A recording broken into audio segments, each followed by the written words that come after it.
Everyone, it's been a long time since I've posted. I'd like to keep you up to speed on what has been happening in the past month since I have reported my historical childhood sexual assault to the OPP in Cobourg, Ontario. So it's been quite a journey. And it's not like it is on TV. There's certain aspects that are quite the same, and there are other aspects that are a little bit difficult to work feelings through. So I have been in touch with the detective who is working on my investigation and my case. And the last time that I spoke with him, he asked me permission to get my children's aid records from the 80s. And also I'm thinking the records from the first time that I spoke up when I told the police for the first time. So I usually like to call him about once a month and just sort of get an update and see how things are going with the case and just have a little bit of reassurance that things are going smoothly. And I have left a message for the detective 3 times. So typically he's very responsive. He gets back to me within 24, 48 hours, even though he has obviously other investigations to work on. But this time he hasn't gotten back to me. So I have received one message just recently, but we haven't been able to connect.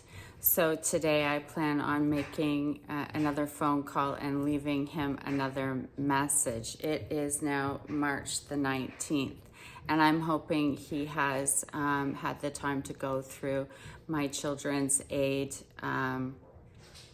information and all of the files. And honestly, I'm a little bit nervous as to what they say because I was just a baby. Like, I was only 12 years old when I was speaking to them. So I'm a little bit nervous, and in the 80s, things were handled so differently.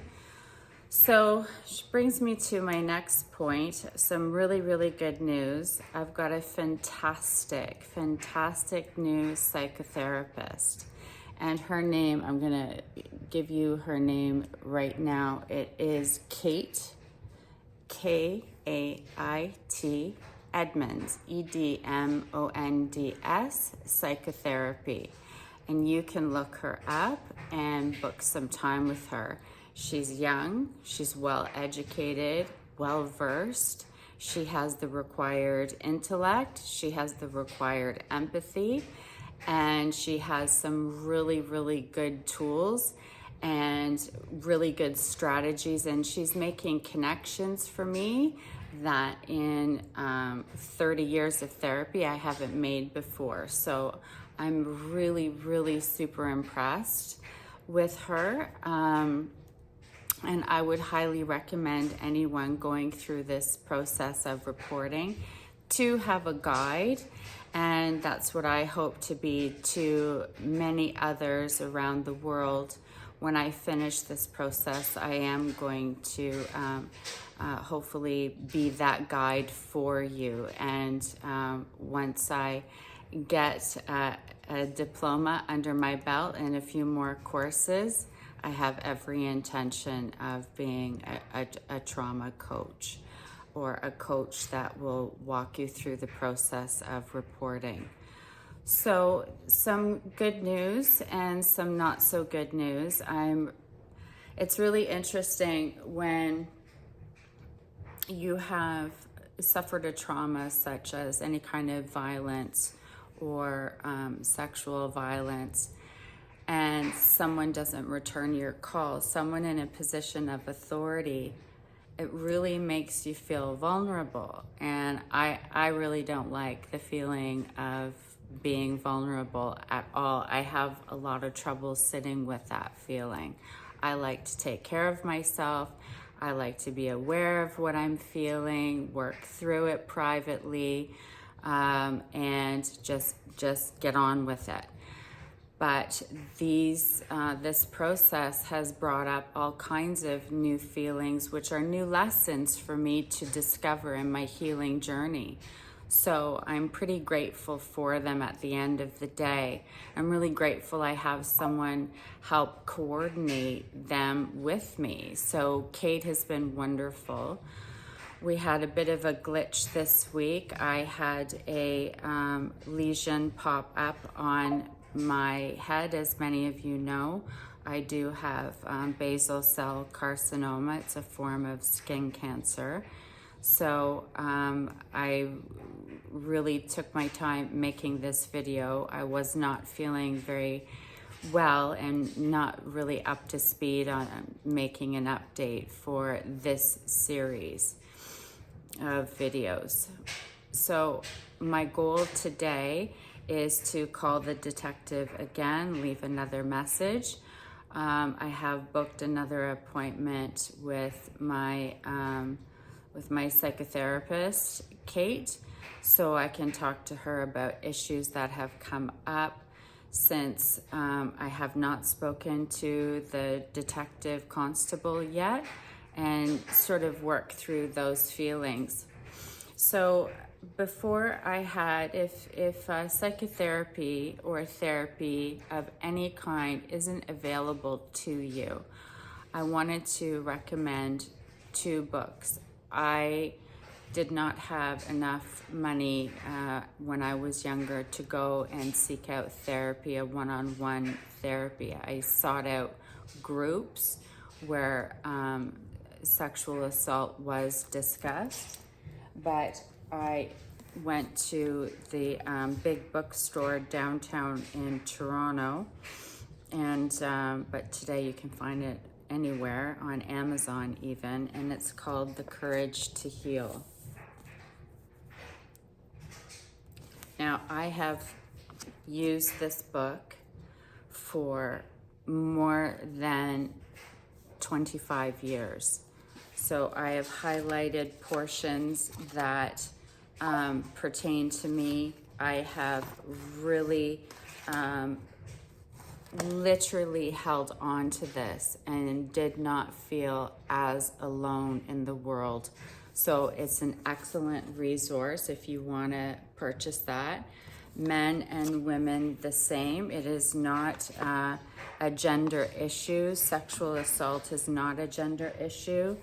In fact, quite a few men suffer from sexual violence and don't report. So I would suggest any of my friends to read that book. I also have this book that I have read. See if I can get that into focus, and I will read it. Secret Survivors: Uncovering Incest and Its After Effects in Women. E. Sue Bloom. So, I mean, even though the after effects are for women, I think they should just make this whole subject matter gender neutral. Like, honestly, it happens. It's so predominant in our society. It is such a huge secret. It is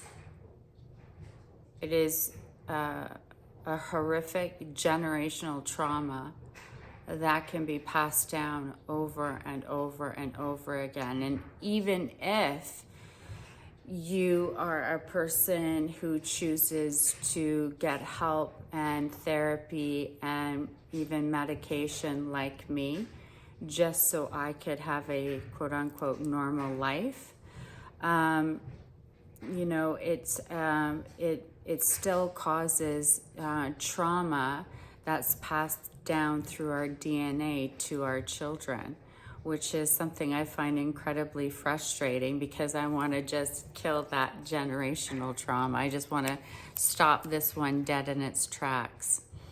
But those are the books that have been helping me for the past 25 years. And I recently just went out and bought one of these 3-ring binders, and I'm using it for a journal. These are mead, so they are just very, very basic.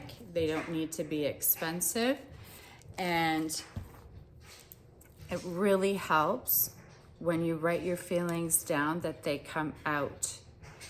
Even if it is something you rip up later and you don't want anyone to read, it is so imperative that you get those really toxic feelings out of your body somehow. And you write it down, and then you can burn it, rip it up, put it in the recycling, put it in the garbage, and you never have to look at it again. I was always told by my parent, my mother, never, ever write anything down. And that stuck with me for years and years. It was awful. I absolutely could not write in a journal for fear that someone was going to read my words. Now, first of all, I have trust in my family where they're not going to look in my journals. Secondly, if there is something that I don't want anyone to know but me and my psychotherapist, I talk to her about it, I write it down, I rip it up, I tear it up, and I burn it. Because there are some things that I don't want to write down in a journal, and I don't want my children to happen to find it after, you know, the next 100 years and I've passed on. So but it is such a good practice, and it helps you and guides you for morning affirmations. It really gets out toxic energy. It really helps your body. It helps your mind. It helps your little heart. It just helps so much to be able to journal your thoughts and keep them safe and private to you and in a safe space. If you do have that, that would be my advice. Okay, so that's the video for today. I will make another video when I get in touch with the detective, and let's hope that it is soon. And let's hope that everything is going well with the investigation and it's on course. And I mean, it's beyond my control, which is, I'm okay with that. I'm okay with the consequences, if there is consequences or if there isn't. I just want to know if things are progressing. So that's why I'm going to call him again. Okay, well, thank you for following me along in this journey. If you have any questions for me, please feel free to leave in the comments. And if you think that anybody else is suffering in silence about childhood violence, please share this video. This is a safe space where you can discuss things that are sometimes difficult in other spaces, but just know that I will respond. I do look at the comments, and I do respond to the comments. Okay, I hope you have such a lovely day.